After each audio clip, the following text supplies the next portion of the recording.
Ser podcast.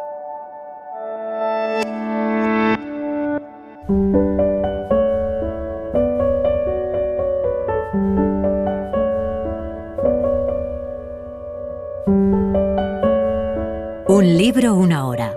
Dirigido por Antonio Martínez Asensio. Bienvenidos al podcast de Un libro, una hora. En este episodio os vamos a contar Noche, de Alejandro Saba. Alejandro Saba nació en Sevilla en 1862 y murió en Madrid en 1909. Escritor y periodista, vivió gran parte de su vida en Madrid, una vida marginal que le llevó a terminar sus días enfermo, ciego y con graves carencias económicas. En 1889 viajó a París, en donde trabajó para la editorial Garnier, tradujo a los hermanos Goncourt y se empapó de aquello que amaba por encima de todo, el arte y la belleza del mundo. En París trabó amistad con Verlaine, cuya poesía recitaba de memoria en las tertulias. A su vuelta a Madrid trabajó para importantes periódicos, tales como El Heraldo de Madrid, El Imparcial y ABC. Es el autor de La mujer de todo el mundo, Crimen legal, Declaración de un vencido, Criadero de curas, La cima de Iguzquiza, Historia de una reina y su obra póstuma, editada gracias a la ayuda de Rubén Darío, que la prologó, Iluminaciones en la sombra. Su muerte prematura fue lamentada por los escritores de la posterior generación del 98, especialmente por Valle Inclán, quien se inspiró en Saba para crear su inmortal protagonista de Luces de Bohemia, Max Estrella. Escribió Noche en 1888. Es una novela oscura, pero escrita de una forma brillante, llena de personajes extraños entre los cuales, sin embargo, nos reconocemos. Dolorosa, brutal, desengañada, que se lee sin descanso y de la que es imposible salir sin daño. Vamos allá. Se casaron por ley de la costumbre, algo influidos también por la afición que mutuamente se inspiraban. Ella, Dolores, o Lola, como más familiarmente la llamaba su marido, tenía 28 años, y él, Paco, para su mujer, don Francisco, para el resto de la humanidad, 36. Dolores y don Francisco son naturales de Ávila. Llegan al matrimonio a pequeñas jornadas, andando a pasos menuditos y parándose a cada instante, como para considerar el camino recorrido. Tan de a poco que tardan 10 años en casarse. Bien es verdad que la familia de los novios considera que el matrimonio es cosa demasiado seria para aceptar improvisaciones en esa composición. Se conocían, pues, y bien a fondo, cuando se enlazaron sus cuerpos sobre el mismo tálamo. No fue el entregarse brutal de la Virgen al desconocido que la requiebra de amores y le propone el vínculo. Fue la meditada y fría conjugación de dos destinos que, sin arrebatos de entusiasmo ni fiebres de pasión, reposadamente, han concertado fundirse en uno solo para toda la vida. Al tender sus cuerpos sobre el mismo lecho han solemnizado, con el soberano festival que los sexos organizan cuando se aunan para ello, la celebración del pacto, del vínculo del matrimonio. Don Francisco piensa que el matrimonio preserva de los peligros de la mancebía pública y del bregar insufrible con las patronas de huéspedes. Pero es que además el martirio de su complexión física lo obliga al comercio frecuente con la hembra. Tenía el cuello poderoso, la cabeza pequeña, con tendencias a la figura cónica, los ojos grandes y saltones, muy expresivos de la brutalidad y la glotonería, la boca fina y maliciosa, la nariz gorda y la frente estrecha. A más de esto, era grande y fuerte, con algo de toro en su conjunto, si hemos de creer a los que buscan y hallan semejanzas entre la bestia y el hombre. Un toro tan capaz del trabajo como de la furia, dotado de una gran fuerza en la testud, pero de ningún dinamismo en el cerebro. El padre de don Francisco había sido un hombrecillo flacucho y pálido, cuya vida se había arrugado sobre los bancos de las sacristías y las antesalas de los juzgados. Era ayudante de curial, un empleado subalterno de los tribunales de justicia, desde las 9 de la mañana hasta las 3 de la tarde, y devoto ardiente de todos los santos del calendario el resto del día y de la noche. Educó a su prole en el respeto más estricto a la moral cristiana y en el odio más implacable a estos tiempos de relativa cultura en que vivimos. Tuvo 8 hijos y Francisco fue el primogénito. La madre de Francisco era también, como el padre, insignificante y pequeña, pero de aquellas dos debilidades surgió un varón sano y robusto, el don Francisco de nuestra historia. Todos los demás hijos fueron sucumbiendo unos detrás de otros. El constante entrar y salir de la muerte en aquella casa concluyó por determinar que se la tratara sin cumplidos. No heredó Paco de sus padres lo externo, pero sí lo interno, el aparato moral.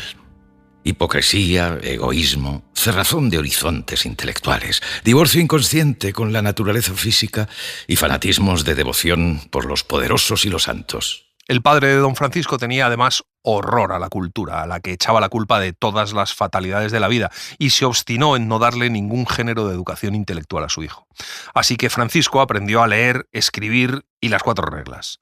No había cumplido aún los 16 años cuando ya acompañaba a su padre como un mocito a los juzgados, y se hizo, como su padre, ayudante de curial desde las 9 de la mañana hasta las 3 de la tarde, y devoto ardiente de todas las celebridades del santoral cristiano el resto del tiempo. Con 36 años de edad se fijó en una vecina suya, Dolores, tan pazguata que solo salía los domingos a la iglesia. Tenía 28 años, era flacucha, rubiaca, con los ojos de mirada blanda, mirando siempre hacia el suelo, compungidos de beatitud y con todas las apariencias de carecer de sangre en las venas. Eso sí, testaruda, fanática y asustadiza. Fue su novia 10 años, su esposa después y su esclava siempre, abrasada de admiración por aquella animalidad tan poderosa y tan mansa. Con el matrimonio se operó una nueva transformación en doña Dolores. Ella, que antes de casarse apenas sí estaba dotada de personalidad, hizo dimisión de la poca que tenía la tarde misma en que, al salir de la iglesia, tomó posesión de su nueva casa. Se redujo a vivir con lo más indispensable de los llamados dones racionales para tener el derecho de no andar a 4 patas y conservar la apariencia humana. Al llegar al 5.º hijo, se paran. No vuelve a parir doña Dolores en toda su vida. No vuelve a gozar tampoco de los rudimentarios placeres conyugales. La primera es una mujer, Lola, y la segunda también, Francisca. El tercero es un varón, Paco, y los siguientes son varones también, Nazario y Evaristo. La llegada de los 5 chiquillos no altera en nada las costumbres mecánicas de don Francisco. Oficina por la mañana y santurreo por la tarde. Decide que ninguno de sus 5 hijos salga a la calle, para nada. A los niños se les prohíbe la animación, la risa, el juguete, el andar a saltos. Se les prohíbe la infancia. Todos están habitualmente tristes. Son niños graves. Se miran unos a otros con desconfianza. Son hipócritas, perezosos y glotones. Sin embargo, excepción hecha de Paco, el mayor de los varones, todos se conservan robustos y sanos, con tendencias todos ellos a criar panza. Noche es obra de uno de los autores más representativos de la bohemia de finales del XIX en España.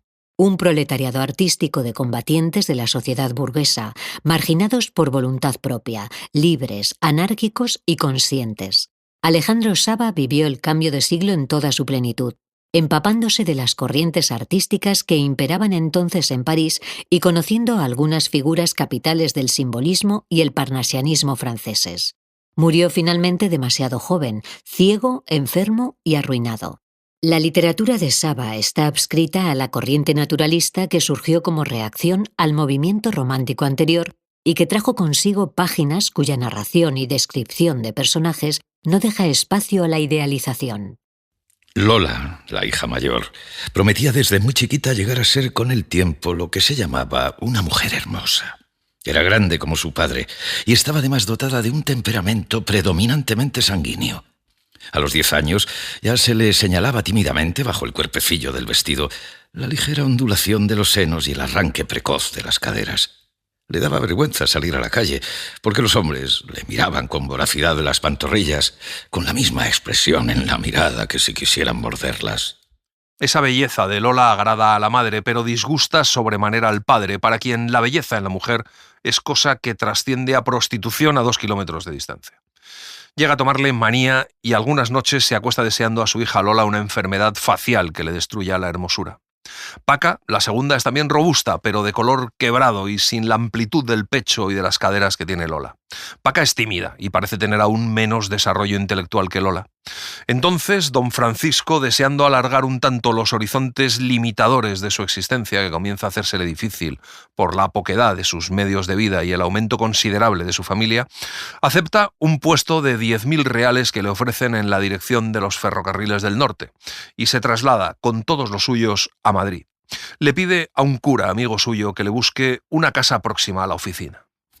Y el bueno del cura se la había encontrado tan barata y tan en buenas condiciones que ni a pedir de boca. A 2 pasos del Paseo de San Vicente, en la calle de Moya, un bonito piso tercero con 2 balcones a la calle y agua en el patio, cedido en arrendamiento por la bicoca de 7 duros mensuales. No le pareció a don Francisco mucho, después de lo que le habían exagerado el precio de las viviendas en Madrid.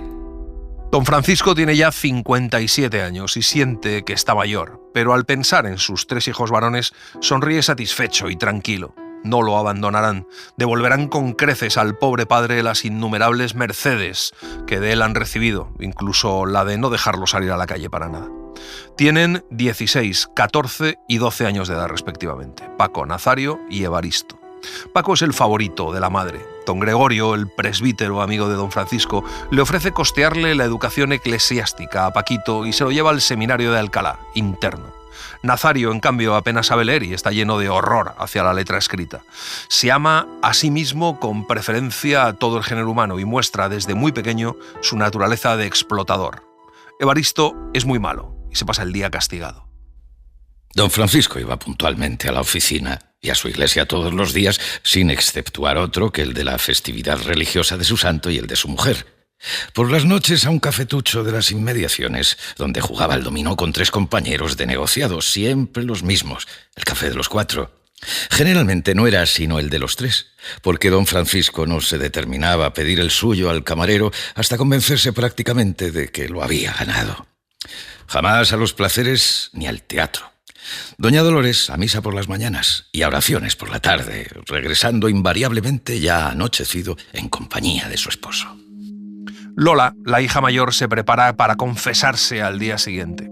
Hace examen de conciencia, pero no encuentra ningún pecado del que confesarse.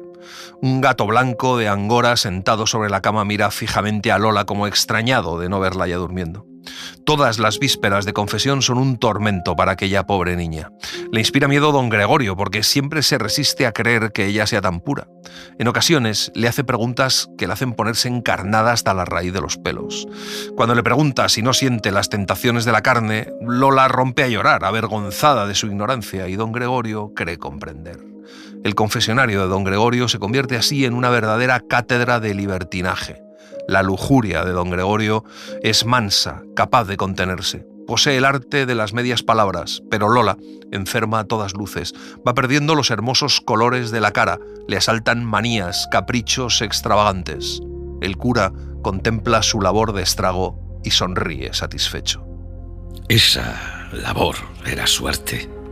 La tallaba y la pulía con el mismo mimo que un escultor su estatua. Solo que tallaba con cieno en vez de con mármol, porque era el cieno su primera materia. Hacía obra de impudor y de desvergüenza.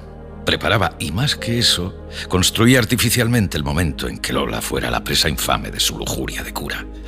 Eso, la gran vergüenza, una barragana. Cuando Paquito se marcha al seminario, Lola y Paca pasan a tener habitaciones separadas y Nazario y Evaristo duermen en el mismo cuarto. Las 2 hermanas confiesan en la misma iglesia todos los domingos, invariablemente, pero usan confesores distintos. Cuando Paquita tiene 18 años, aún ignora el placer de los sentidos, mientras que Lola, que tiene 20, conoce su existencia y su localización precisa en el cuerpo de la mujer y en el del hombre, noticia formal aumentada cada 7 días, dominicalmente, con nuevos datos de don Gregorio. Ambas le piden siempre a su padre que las lleve a la tertulia en casa del jefe de su negociado. Y al fin, después de negarse muchas semanas, un día don Francisco termina cediendo contra su deseo de que sus hijas no salgan nunca de casa, y un sábado, después de la cena, avisa a sus hijas de que al día siguiente las llevará a la tertulia de los señores de Gutiérrez, que viven cerca del mercado de los mostenses. La esposa del jefe de negociado tiene, eso sí, la manía de concertar enlaces y noviazgos, de fundir uniones entre los concurrentes a su casa los domingos. Es como un vicio de casamentería que en muchas ocasiones llega a ser una verdadera locura. Cuando llegó don Francisco con sus 2 hijas, eran ya más de las 9:30 de la noche. La reunión estaba en todo su auge, semejantes por el instinto a todas las demás mujeres, un tanto confusas y sin darse cuenta de lo que hacían, recompusieron sus tocados con ambas manos durante el trayecto de la escalera. Luego, al tocar don Francisco la campanilla de la puerta, hubo dentro del pecho de las niñas la angustia dolorosa de animales tímidos que se ven forzados a darle cara a un peligro y hasta a batirse con él, si llega el caso. Hacen su entrada en el salón y hombres y mujeres se ponen de pie para recibirlos. La señora de la casa, cogiéndose como una reina loca del brazo de sus dos nuevas amigas, las conduce a un viejo sofá y les pregunta si tienen novio. Y cuando ambas dicen que no, ella contesta que eso corre de su cuenta. Y luego se va, dejándolas plantadas en medio del salón. Vino en su ayuda un joven, un mozo bien garrido, grande, con largas patillas a la inglesa y quevedos con montura de oro sobre la nariz, bien trazado, más cerca de los 40 que de los 30 años, pero con las apariencias bien cuidadas de un hombre que tiene la decisión de ser completamente joven hasta los 60 años. Le pide a Lola bailar un vals con él, pero ella dice que no sabe bailar, así que ambos se quedan sentados mientras bailan los demás. Don Francisco está en la habitación contigua, jugando a las cartas con el jefe de negociado. El señor de las patillas, llamado Miguel Galán, soltero e inmensamente rico, según la mujer del jefe de negociado, empieza a formularle a la joven una declaración amorosa. Él preferiría estar al lado de Lola a todos los placeres de la tierra. Le dice que nunca ha amado a nadie. Yo he soñado siempre, y óigame bien que digo siempre, con una mujer tan exactamente parecida a usted misma, que hace creer en brujerías y en asuntos de amor, y de mujeres estoy siempre dispuesto a creer en todo. Estoy por afirmar que era usted misma. Y eso que no me olvido al explicarme de este modo, de que usted es por su edad una niña, y nada más que eso, mientras que yo soy un hombre completamente hecho. Qué felices podríamos ser por toda la vida si usted me prometiera esta noche quererme un poquito nada más. ¿Tanto así solamente? Y Lola le responde que sí con el concurso combinado de toda su naturaleza, sangre ardiente, nervios bien templados, entrañas femeninas voluminosas conformadas para el amor. Le dice que sí con toda la boca y tiene la voluntad de que aquel sí dure toda la vida. A poco más de las 12 queda disuelta la tertulia y pocos días después, don Francisco y doña Dolores reciben una carta que es como si entrara una bomba por la ventana y reventara allí con toda la familia reunida.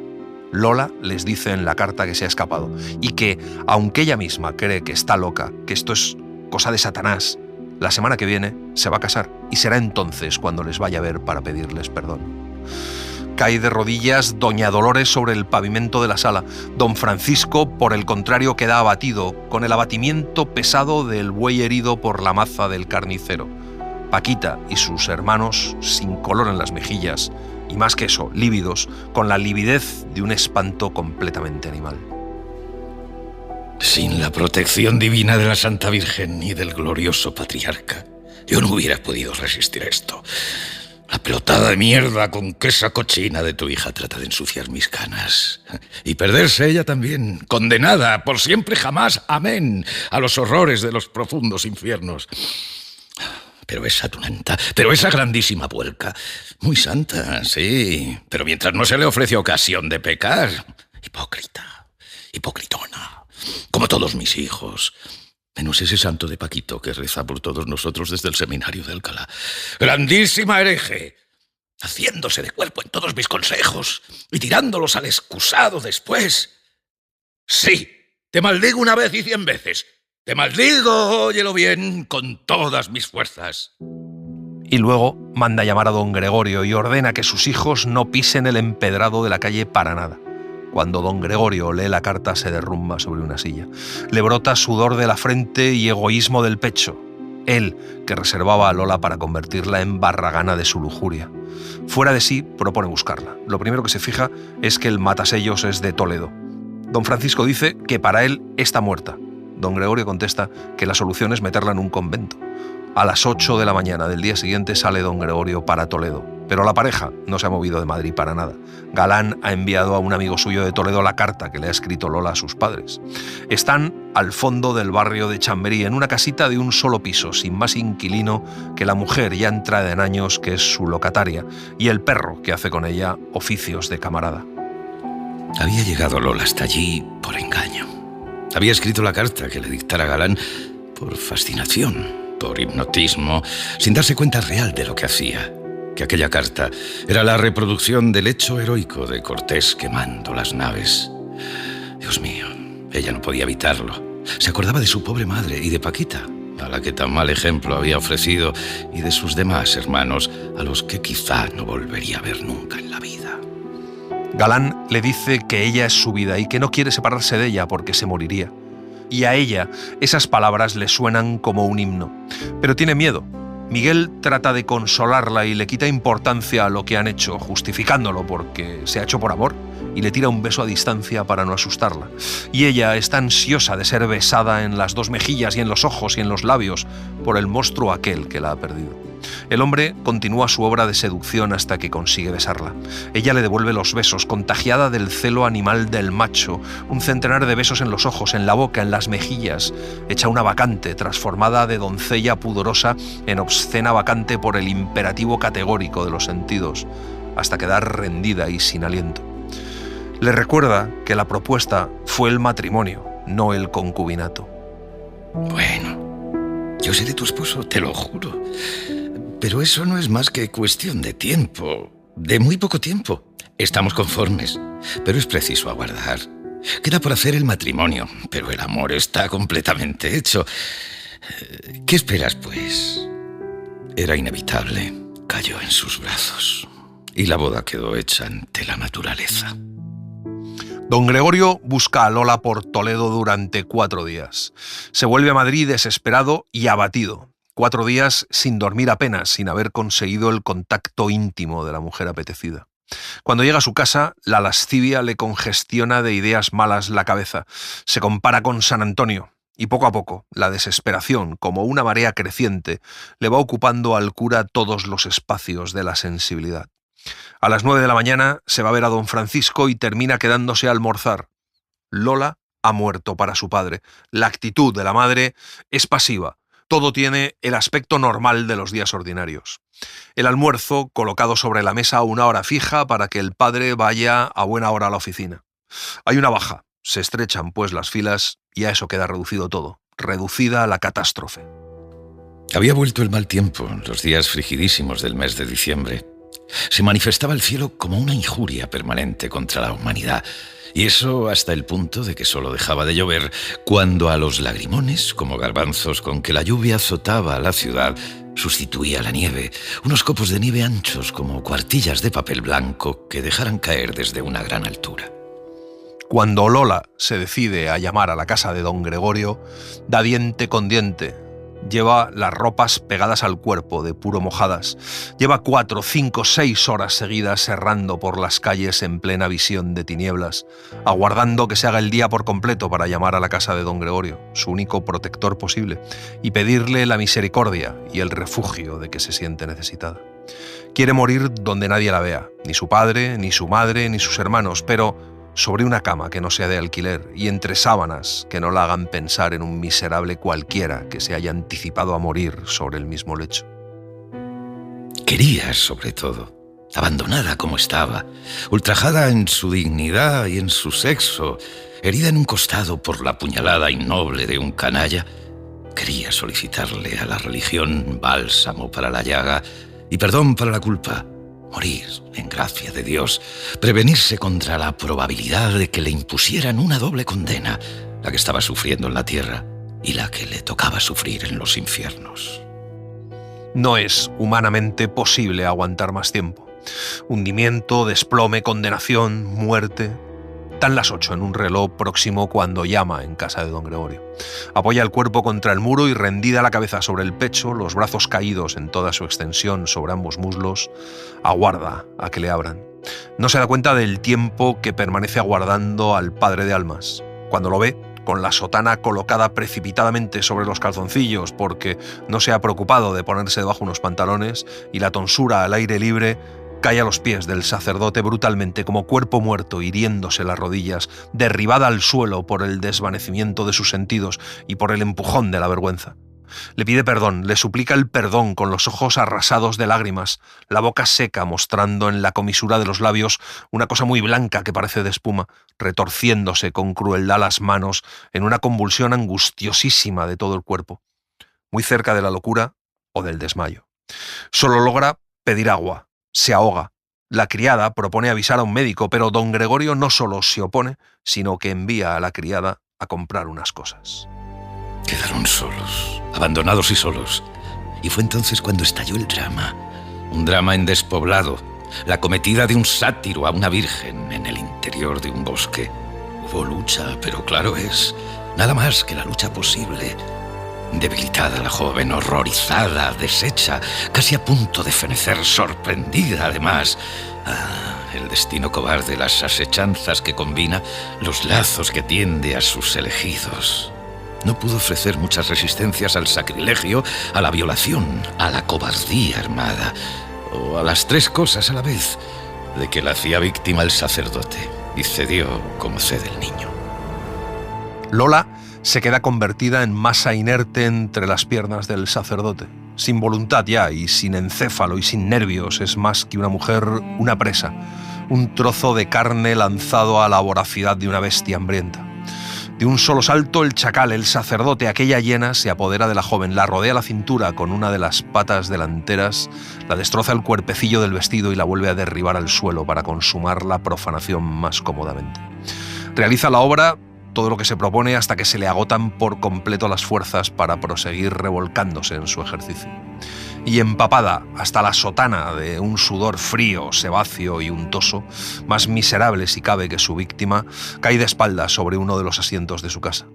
Cuando la joven puede darse cuenta de lo que acaba de pasar, se nota más perdida, más abandonada y perdida que pueda estarlo mujer alguna en los cuatro extremos de la tierra, y grita socorro con las últimas energías que le permite su horrible suerte.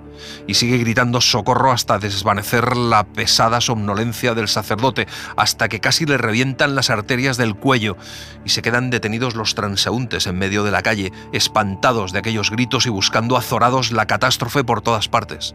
Don Gregorio le tapa la boca a la víctima. Tú quieres perderme, quieres arrastrarme condenada al fondo de tu condenación, pero te equivocas, porque mira, aquí mismo soy capaz de matarte. Vuelve a gritar si quieres. Y Lola le dice que no dirá nada, que la deje marchar. Le da miedo ese monstruo. Ya en la calle, la catástrofe vuelve a comenzar. Camina sin darse cuenta hasta la puerta de la casa de sus padres, pero vuelve a desandar lo andado, muerta de vergüenza. No quiere vivir. Cae desplomada sobre el suelo. Cuando sale del hospital y se ve en medio del arroyo, nota en todas sus entrañas que no hay ya salvación posible para su alma ni para su cuerpo. Se siente mala, nota vagamente que podría llegar a ser perversa.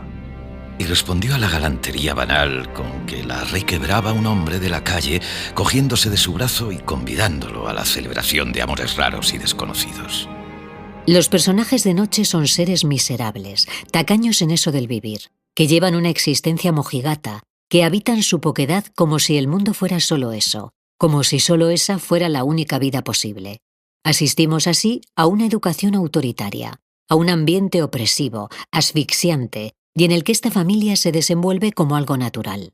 La fe obsesiva y enfermiza, la moral decimonónica, el absurdo existencial. En su intento obstinado por llevar una vida de moral intachable, caen en un abismo cada vez más hondo e irreversible. Asimismo, la religión, refugio de pecadores, acabará mostrando sus más bajos instintos. Frente a ese aislamiento, la vida irrumpirá desconcertando a unos seres cuya existencia es aún demasiado frágil como para saber vivirla.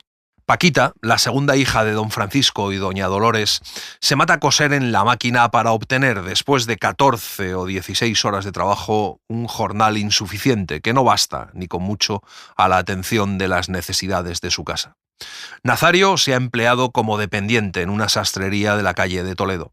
Cesante don Francisco de su destino en el Ferrocarril del Norte desde hace 4 años y con 67 años de vida, enferma doña Dolores de las vejaciones sufridas en sus tristes años de matrimonio y del insólito derrumbamiento de su casa, enferma también Paca, por más que ella trate de ocultarlo, aquella casa parece como herida por los inexorables rencores de una divinidad muy fuerte. Y es que no tienen que comer. Un día y otro y otro. Dios mío, la monotonía de la miseria. Y Paca muriéndose a pedazos ante una máquina de coser y cantando mientras que lloraba, arrasados de lágrimas los ojos, y cantando para que sus padres la creyeran completamente viva. Pero llegó un momento en que seguir cantando le fue imposible. Una tos seca y desgarradora que le ocupaba todas las actividades de los órganos respiratorios le prohibió la sublime farsa de salud que venía la pobre niña representando. y entonces quedó reducida a toser mientras que trabajaba. Hasta que un día se desploma y ya no le queda más que acostarse para morir. Por primera vez en la vida tiene la muerte un recibimiento conmovedor, francamente sentido en la casa del beato. Sus padres lo único que hacen, eso sí, es rezar. Paca siente que ha sido engañada, que vivir no es eso, que ella no ha vivido, que ha sido desde el instante de su nacimiento prisionera de un egoísmo muy grande. Llama a su madre a la cabecera de la cama y le dice que ellos no han sido buenos padres con Lolita ni con ella. Doña Dolores se admira de la afirmación tan extraña y tan severa, pero no puede reponerse de su sorpresa porque inmediatamente después de la primera afirmación viene otra, de sentido tan extraño como la primera, hasta que la madre piensa que su hija se ha vuelto loca. Y al ver el tono con el que le habla su hija, le pregunta si ya está buena. Paquita rompe a llorar. Al final, justo al final, tiene que verlo todo tan claro. Era Nazario, de todos sus hermanos, el que más pronto había hallado acomodo y plaza en las francachelas de la existencia. Y no es que la fortuna se hubiera entrado de rondón en su cuarto mientras que dormía, para lanzarlo a los esplendores de una vida asegurada y tranquila como él deseaba, sino que la grosería de su temperamento le había proporcionado una más fácil adaptación en la batahola humana que los otros elementos de su familia, o condenados, como Paquita, o insurrectos contra la vida, como sus padres, y el discípulo de Loyola, que terminaba sus estudios en la pensión de Chamberí. Nazario es la bestia humana en toda su desfachatez. Carne, músculos y huesos. Materia pensante. Aquel animal tiene ideas religiosas, idea de la familia, idea de la propiedad, casi concepto del prójimo y conciencia completa del yo. Encaja perfectamente en la sociedad. Su padre le busca empleo en una sastrería de la calle de Toledo. Nazario brinca de contento. Casa, comida y ropa limpia. 500 reales todos los años. La convicción de poder comer cuando se le vengan antojo al estómago. La probabilidad de dormir en una cama con colchones. De 5 que son, llega a ser el hortera favorito del amo de la tienda, de aquel explotador de paños y tinieblas. Nazario se da cuenta de que tiene la fortuna muy cerca. Y la fortuna es la mujer del amo de la tienda. Venancia, una hermosa mujer cuyas carnes se desbordan de abundancia y de lujuria. Está enamorada de Nazario, se lo come con los ojos, se ha fijado en él desde el primer momento. Rodando por una suavísima pendiente llegaron al adulterio. Un adulterio sin incidentes, un adulterio en frío. Era aquello la conjunción de dos lujurias. Apenas se hablaban, se gozaban hasta hartarse.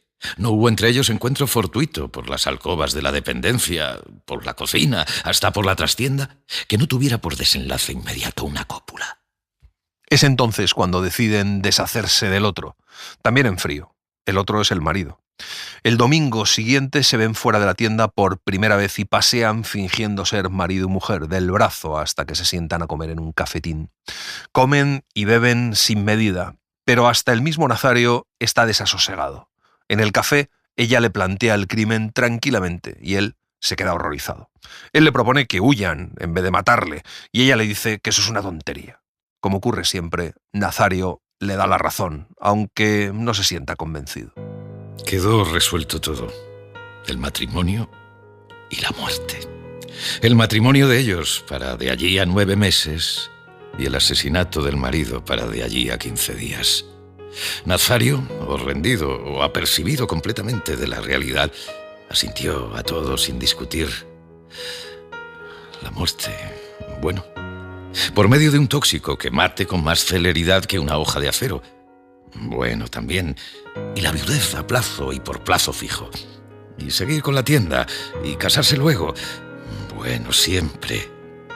Himeneo de criminales, enlace de fieras, oh, fatalidad, alma del mundo, determinismo, ley de la vida. La mujer se encarga de todo. Una empresa funeraria se encarga sin necesidad del apercibimiento directo de la viuda de que el muerto se ha llevado al hoyo, dejando aparte toda clase de intervención del médico forense en el reconocimiento del cadáver. Se guarda el luto, por no dar que decir, una semana seguida. La tienda está cerrada 24 horas. Nadie sospecha.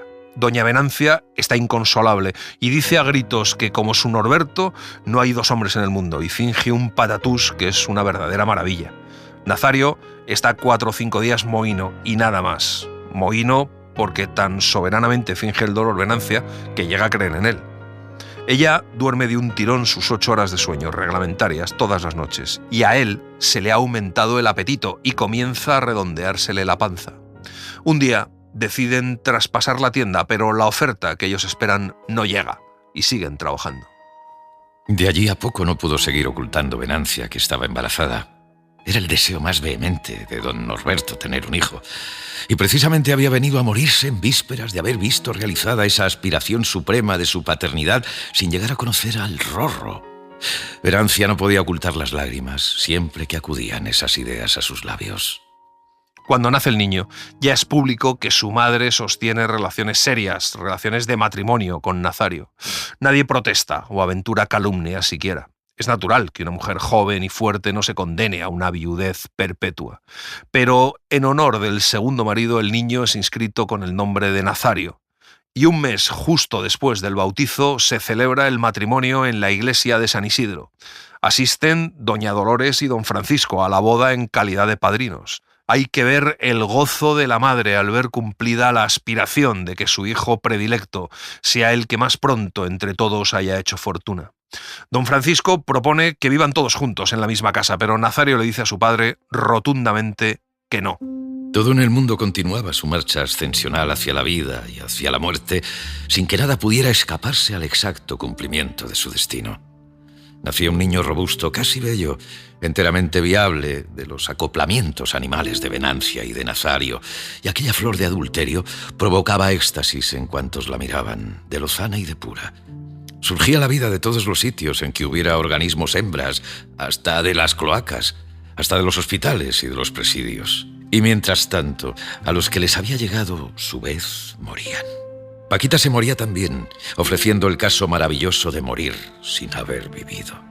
La cesantía de don Francisco es una catástrofe, un hundimiento, y Evaristo se encuentra de pronto en ese mundo de ruinas y sabe aprovecharlo admirablemente. Se echa a la calle y después de saturarse de Madrid, se dedica a la holganza, a la atmósfera densa de los cafés y a la de las mancebías públicas, y tanto se aficiona a vivir en bajo que ya no se halla en su elemento sino viviendo entre hondonadas y precipicios. Se le ha negado todo, la libertad y hasta el movimiento y hasta la risa, y de pronto quiere tenerlo todo de una vez. Llega a no vivir en su casa sino las horas justas de almorzar, de comer y de acostarse, y eso cuando hay algo que llevarse a la boca. Pasa el día en el entresuelo del Café de Lisboa, jugando o viendo jugar al Punto y a las 7:30. La noche en un lóbrego chamizo de la calle de las Minas, una de cuyas asiladas se le entrega cuando quiere, por apetito de su juventud y de su carne. Ella se llamaba Julia, por otro nombre la Gallega. Y era por su belleza, por su juventud y por su gracia, la pupila predilecta, la pupila mimada del burdel en que se pudría. Una belleza infernal, una belleza del diablo. Y tan claramente como la belleza, se le notaba la perversión apenas se le echaba la vista encima. Era la suya, la belleza enloquecedora del crimen y del vicio. Evaristo se convierte en el amante oficial y reconocido de Julia, la gallega. Se enamora de ella perdidamente, y aquí enamorarse vale tanto como degradarse. Así que está perdidamente degradado. Se compra una navaja, se empieza a peinar hacia adelante como si hiciera oposiciones a una plaza de penado en cualquiera de los establecimientos penitenciarios de España. Se hace camorrista, maltrata a su querida algunas veces, pero las noches en que el juego ha sido dadivoso le compra pasteles y aguardiente. Una noche se presentó Evaristo, como siempre, a la hora de costumbre. Cambió un saludo de compañerismo con los otros chulos del chamizo y preguntó por Julia, extrañado de no haberla visto en el portal, ni verla tampoco ahora en el comedor de la casa. Le respondieron a la vez las 3 o 4 mujeres que en el comedor estaban, atropelladamente, quitándose unas a otras la palabra de la boca. Está en la prevención de al lado. La han cogido por salir antes de la hora. No llevaba la cartilla consigo. Pero cuando Evaristo decide ir a buscarla, el ama le dice que la gallega no está en la prevención, sino que unos chicos amigos se la han llevado de juerga al campo, por Guadalajara, y que no estará de vuelta hasta que pasen unos días. Evaristo siente que el corazón se le encoge, que se le nubla la vista, que le faltan las fuerzas para seguir de pie e interpelando. Nota como los efectos de una puñalada. Me ha engañado. Es la primera vez que me engaña una mujer como esa. Yo les juro a ustedes que sabré vengarme. Por mi libertad, que tendrá que sentirlo. De verdad que no merecía yo este pago. Pero es una mala mujer, una mala hembra. Con esta idea de venganza vive 3 o 4 días sin que le abandone un solo instante. Hasta deja de ir a la calle de las Minas. Se le encuentra una noche en la calle de San Bernardo, en la misma acera donde habló con ella la primera vez. Coge del brazo a Julia y la lleva a un café donde un espantoso mendigo que duerme echado de bruces sobre un velador y 2 obreros que discuten la existencia de Dios son, con el tabernero, los únicos pobladores de la tasca en aquel momento. Evaristo le pide explicaciones y ella no niega nada.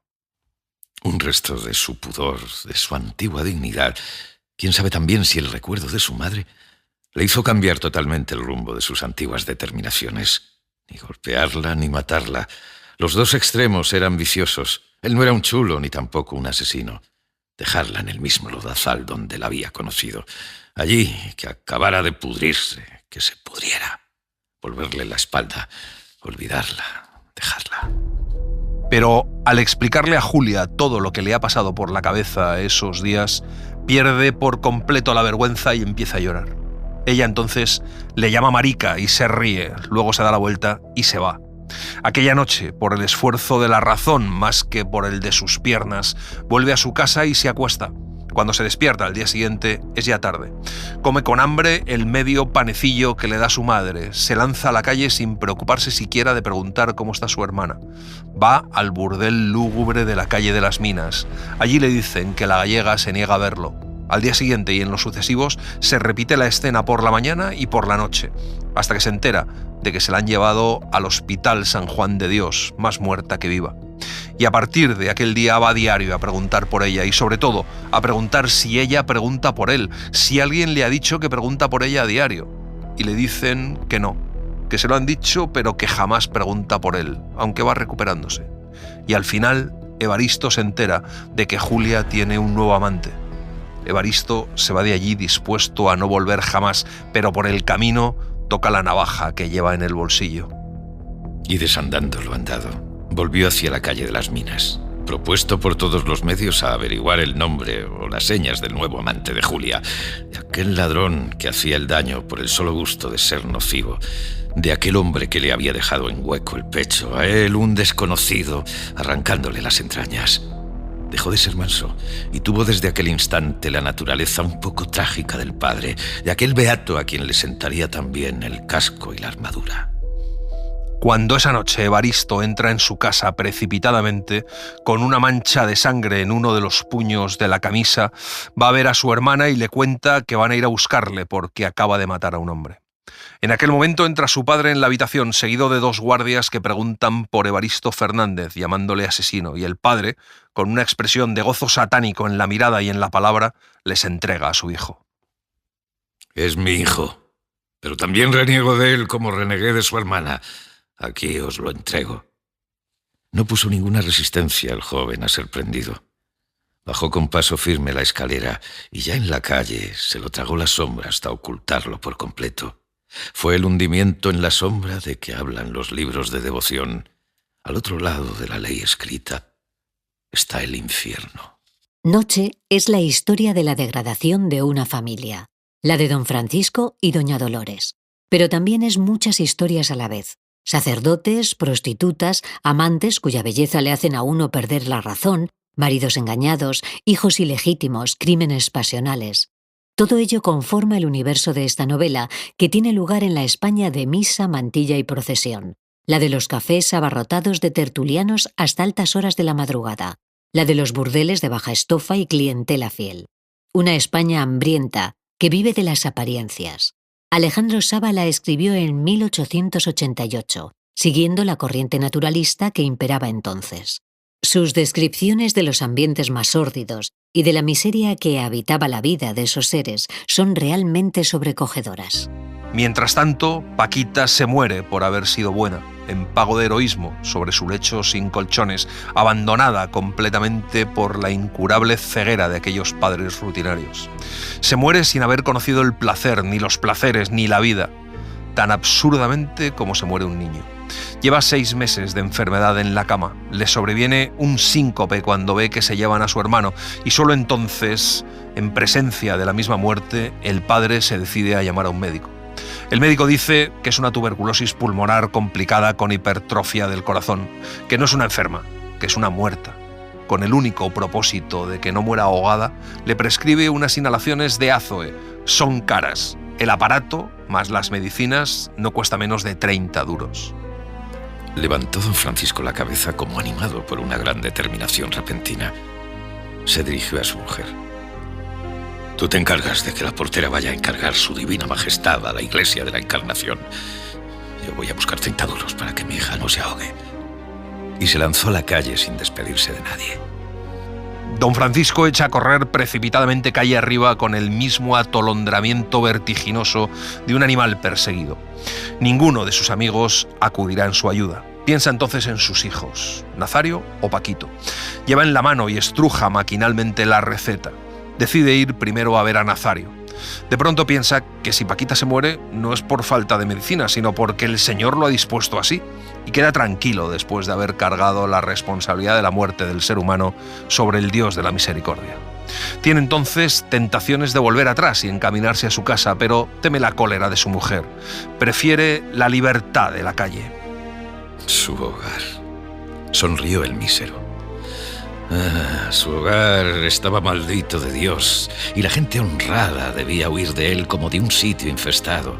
Sí, aquella casa, la suya, estaba maldita de Dios. Solo así podían explicarse sus desgracias. El crimen de Lola y el de Evaristo, el egoísmo de Nazario y de Paquito. Todo estaba explicado. Era indudable que una fatalidad ciega pero inteligente lo perseguía. Ronda como una bestia recelosa por los alrededores de la casa de Nazario, sin atreverse a entrar, pero por fin abre la puerta resueltamente y pregunta por el amo. Suben a buscarle mientras don Francisco se queda solo en la tienda. Por un momento piensa en saltar por encima del mostrador, abrir el cajón, forzarlo, coger el dinero que haya y huir precipitadamente como un ladrón. Es el medio mejor, el más cómodo y el más rápido de obtener dinero. Pero teme las consecuencias del hecho y se siente poco criminal. Siente crujir la escalera y aparece Nazario. Se saludan los dos fríamente, con un apretón de manos, mirándose a la cara con fijeza, estudiándose. Primero, don Francisco le pregunta por el traspaso y Nazario le cuenta cómo va todo y le dice que está pensando en meterse en otro negocio más lucrativo, dar dinero a rédito. Y al final le pregunta por Paquita y don Francisco le dice que se está muriendo. Nazario le escucha impasible. Si la vieras... No es ni sombra de lo que ha sido aquella mujerona. Y su madre y yo, todos estamos enfermos. Porque calcula, porque considera nuestra situación. Sin dinero, sin recursos de ninguna especie, sin una prenda que llevar a la casa de préstamos para atender con su importe a las necesidades de la casa y a las necesidades de la enferma, tan apremiantes unas y otras. Y dulcificando su voz de viejo marrullero, con expresión hipócrita de mansedumbre en el rostro. Oh, Dios mío, ¿qué sería de mí si no contase con la ayuda de mis hijos? Entonces le alarga la receta del médico, pero Nazario continúa con las manos metidas en los bolsillos, indiferente a la actitud del padre. Da horror oír a don Francisco, ver con qué facilidad sale de su boca la queja, con qué facilidad y con qué abundancia. Pero Nazario continúa impasible en su silla, con las piernas extendidas, sin conmoverse, sin hablar palabra, exactamente igual que si no hubiese oído la queja de su padre. Entonces don Francisco se levanta de su asiento y, encarándose brutalmente con su hijo, agarrándolo por los brazos y preguntándole si no piensa contestarle. Lo he oído todo. Pero es que yo no tengo el deber de atender a las necesidades de mi hermana mientras ésta tenga padre. Es que yo también tengo obligaciones. Es que yo también tengo familia. Soltóle el padre de los brazos y lo empujó brutalmente, sin proferir palabra. Luego dirigióse resueltamente a la puerta, erguido, derecho, sublimado y rejuvenecido por la indignación. ¿Es que no ofrezco suficientes garantías para que me hagas un préstamo? Nazario no le contestó, apretando fuertemente los puños. Entonces don Francisco soltó el picaporte de la puerta y encarándose nuevamente con su hijo. ¡Usurero! Nazario, muy pálido, le dice a su padre que no le provoque, pero don Francisco se echa a reír llamándole canalla. En la calle se siente más sereno. Entonces decide ir a ver a Paquito. No puede presentarse en casa sin llevar algún dinero. Paquito lo atenderá, sí, porque Paquito era el mejor de sus hijos, sin duda alguna. Paquito era incapaz de proceder de la manera misma que había procedido Nazario. Paquito es un buen hijo. Es su última esperanza. El mísero se anima creyendo sentir bailar en los bolsillos de su largo gabán las monedas de su hijo predilecto, aquellas monedas que significan la vida de Paquita. En la pensión de los jesuitas tiene que esperar en una vasta pieza amueblada con sencillez, muy oscura, donde siempre hace frío. Las visitas no pueden durar más de unos minutos por el reglamento de la casa, severo y terminante. Se baja el cuello del gabán y oculta los puños que asoman por las mangas, deshilachados, sucios. Paquito tarda en llegar. Y de pronto apareció en la sala una figura lúgubre, un jovencito alto, pálido, vestido con una sotana negra que avanzaba hacia don Francisco gravemente, con los ojos bajos, en actitud de orar. «Ah, ¿eres tú, hijo mío?» El hombre negro alzó los ojos y miró a su padre severamente.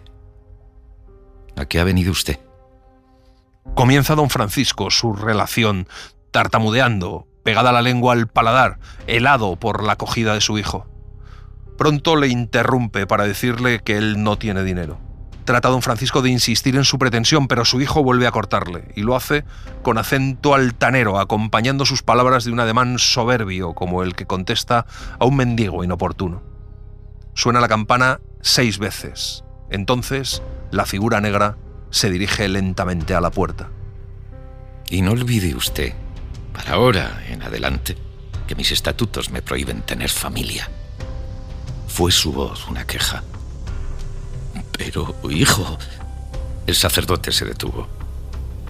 Yo no conozco a usted para nada.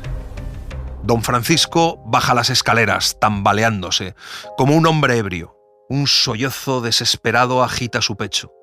Levanta los puños a lo alto en actitud indefinible de cólera y abatimiento. Se ha hecho la noche. Es un lugar maldito, del cual refieren los campesinos de los alrededores medrosísimas leyendas. Ha pasado por él Azrael, el ángel de las venganzas orientales, y lo ha sembrado de cal viva para que la vista quede desolada y no fructifique el grano. Han pasado después numerosos escuadrones de brujas montadas en escobas y han completado la obra rencorosa del ángel malo, tirando puñados de sal, haciendo imposible la vida en aquel rincón de suelo durante eternidades de tiempo. No murmuran los arroyos, ni cantan las aves, ni pueden aspirarse allí los olores de la hierba mojada en ninguna estación del año. Es un lugar de maldición. Al llegar a sus lindes, los caballos se encabritan negándose a marchar al paso. Con la vista, colocándose en medio del plano visual, puede abarcarse toda la extensión del fúnebre paisaje. A 2 kilómetros de distancia, no es más grande que la palma de la mano, y resaltan de él como lo más triste, como lo más directamente condenado por la maldición inmensa, como los exclusivos iniciados en el secreto de la colosal tragedia, 2 árboles, 2 pobres árboles escuetos, levantando grotescamente sus ramas al cielo en actitud de pedir consuelo, sin verdores, sin retoños, sin pájaros y sin hojas, con el tronco negro por la vejez y por el rayo. Es un lugar lleno de melancolía, que yo no recuerdo nunca sin experimentar hondísima tristeza. Y así les hemos contado Noche, de Alejandro Sava. Hemos seguido la magnífica edición de Amarillo Editora. Gracias por estar ahí y gracias por leer. Un libro, una hora, en la cadena SER. Un programa escrito y dirigido por Antonio Martínez Asensio, con la voz de Eugenio Barona y la participación de Olga Hernán Gómez. Ambientación musical de Mariano Revilla. Edición y montaje de sonido de Pablo Arévalo. Y en las redes, Virginia Díaz Pacheco. Suscríbete a Un libro, una hora. Todos los episodios y contenidos adicionales en la app de Cadena SER y en nuestros canales de Apple Podcast, Spotify, iVoox, Google Podcast y YouTube. Escúchanos en directo en la SER los domingos a las 5 de la mañana. Cadena SER. la radio.